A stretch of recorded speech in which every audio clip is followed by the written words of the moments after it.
Everybody, today we're going to be talking about the customary measurement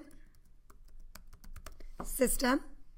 This is a kind of measurement system that we use here in the United States. But anytime that we're talking about measurement, we're going to be talking about either measuring length, which is a distance, mass, which is the weight or how much matter an object takes up, or we might talk about liquid volume, how much fits inside of a 3D shape. So we're going to go ahead and we're going to start with length. When talking about length, like I said, we're talking about a distance from point A to point B. It could be in any direction. It could be diagonal, up and down, horizontal, any direction, but it's going to be a unit of length from point A to point B. So some things that we really need to make sure that we are aware of. We need to know how many inches are in every foot. One way that you can do this is looking at a ruler. On a ruler, there are 12 inches. We know that a ruler is 1 foot in length. Therefore, there are 12 inches in a foot. Then, sometimes if we have multiple feet, we can measure in yards. I have these yardsticks near my desk. They're those long rulers. Every 3 feet will equal 1 yard. Then lastly, measuring very long distances, we measure in miles.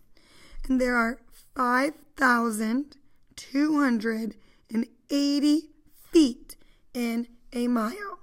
We could also look at that and figure out how many yards are in a mile. If we know that there are 3 feet in every yard, I can take 5,280 and group those feet by every 3 feet, and I would get 1,760 yards, which equals 1 mile.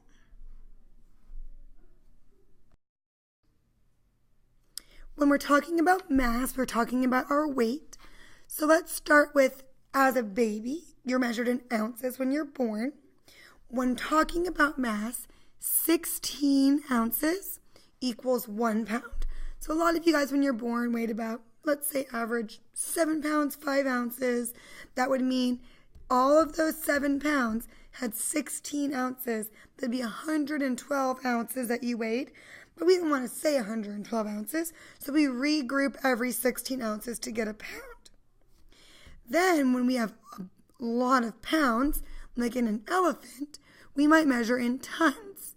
Every 2,000 pounds will equal 1 ton. And we see that a lot when measuring very large objects like elephants or cars. Lastly, we're going to talk about volume. When we talk about volume, we're talking about cups, ounces, pints, quarts, and gallons. You see the word ounces here again.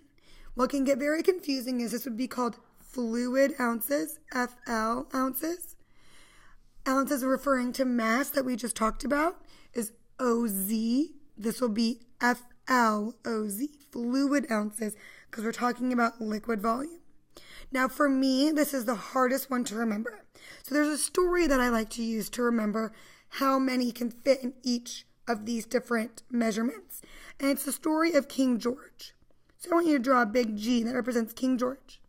King George had 4 queens. Each queen had a prince and a princess.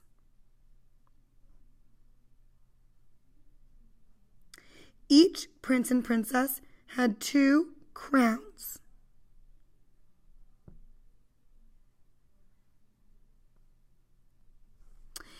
Each crown has 8 opals. If you're not sure what an opal is, it's kind of a rainbow colored stone. Using this big G, we're going to call this big G, we can now figure out all of these things. Sorry, I had to stop it real quick for a little announcement that was being made. But if I was to visually look inside of this big G, the G is going to represent my gallons. Looking in my big G, I want to find how many quarts are inside the gallon. I can see that there are 4 Q's inside the big G. Therefore, there are 4 quarts inside of each gallon. Now, looking inside of each quart, I can see that there are 2 pints, 2 P's. Therefore, there are 2 pints in every 1 quart. Again, looking inside the P or the pint, I see that there are 2 cups. Therefore, there are 2 cups in each pint. And then lastly, my little extra bit down there, because I can't draw 8 crowns or 8 opals on each C, I write it down below. Now I know that there are 8 fluid ounces for every 1 cup. This is one that we need to make sure that we do not confuse with mass, because there are 16 ounces for every pound. But when talking about volume, there are 8 fluid ounces for every cup.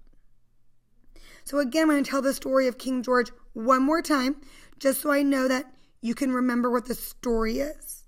King George had 4 queens. Each queen had a prince and princess. Each prince and princess had 2 crowns. And each crown has 8 opals. Given that story, you can continue to write out your big G on tests, quizzes, assignments, and then you could take it to fill in all of this information. So it's a really, really neat trick. Make sure you memorize that story. Now, the last thing that we're going to do, and I'm going to tell you right now, this is the hardest part, is converting between different measurements. And when we convert between different measurements, we use our customary ladder. At the top of the ladder, we have larger units of measurement. And at the bottom of the ladder, we have smaller units of measurement. So let's say, for example, I was trying to find, I have 48 inches, or let's say I'm 48 inches tall.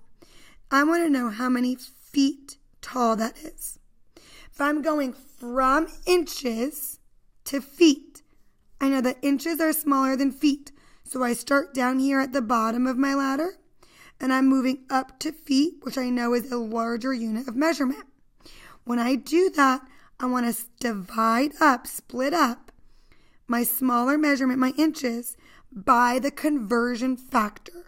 The conversion factor will be different for every single measurement you convert. Going from inches to feet, I know that there are 12 inches in 1 foot. So my conversion factor is a factor of 12. So in order to figure out how many feet are in 48 inches, I'm going to take 48. I'm going to divide it by my measurement of 12. I know that 48 divided by 12 equals 4, and there is no remainders. Therefore, in 48 inches, I know that's equal to 4 feet. Now let's try another one. Let's say that I had 9 gallons. I want to figure out how many quarts there are. 9 gallons. I want to know how many quarts that is. I know that gallons are a larger measurement than quarts. Therefore, I'm going from a larger unit of measurement down to quarts, which is a smaller unit of measurement. When I go this way down our customary conversion ladder, I want to multiply by that conversion factor. Now again, the conversion factor is going to be different. Based on my big G, I know that there are 4 quarts for every 1 gallon. Therefore, I've got a conversion factor of 4. So now I'm going to take my 9 gallons, since I'm going down the ladder from a larger unit of measurement to a smaller unit of measurement, I want to multiply by 4.